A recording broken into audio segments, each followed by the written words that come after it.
so let's jump right into it. So just gonna, today the topic is all things Canadian immigration, which is of course kind of a large and all-encompassing topic. I'm guessing that most of you guys are in the tech-related field, so we'll sort of be looking at it from that angle. If there are questions outside of it, please, yeah, feel free to ask that as well. But our main focus today will kind of be, I think, like the long-term PR goals, as well as some of the temporary residents, specifically work permits within like the global talent stream and how all that works. So for some people, it might be a bit of a refresher, and hopefully there's a lot of information that is kind of new. And whether there's any extra information, please feel free to, like I said, ask questions throughout. We'll try to get to them throughout the webinar.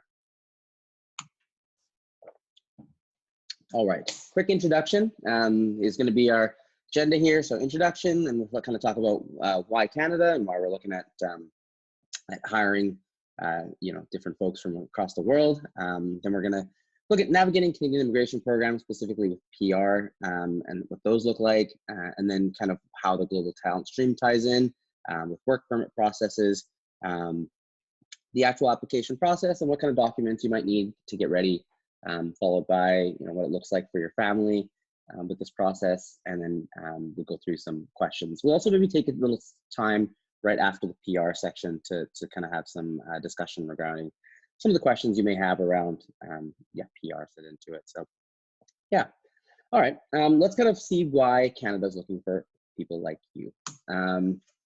So why do Canadian companies want to hire me?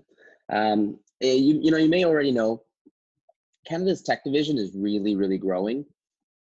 We're finding very large, companies that were based out of the U.S. A lot of them are moving into Canada now, and so as the need of developers keeps growing, Canada's having and companies are having to look in other places. So it's kind of just inevitable. Canada's population, is not very high compared to most countries, and so similarly, our tech needs are starting to grow here.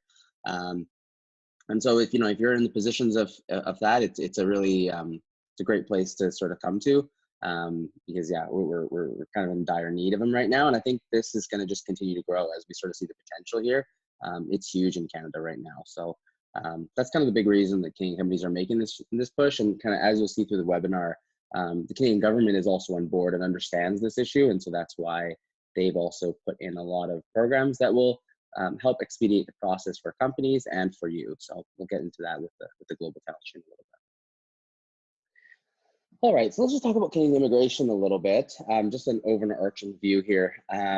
So one of the things you might notice with Canadian immigration as you've sort of been maybe navigating the programs, for a lot of people, the ultimate goal is permanent residency here. And with permanent residency, the process in Canada, they've made it quite simple. This is they basically most people apply through this express entry program. The reason this is important, I'll sort of get to, but you'll see under express entry, there's a few programs that you need to qualify for in order to be put into this pool. So express entry, kind of like a pool of people.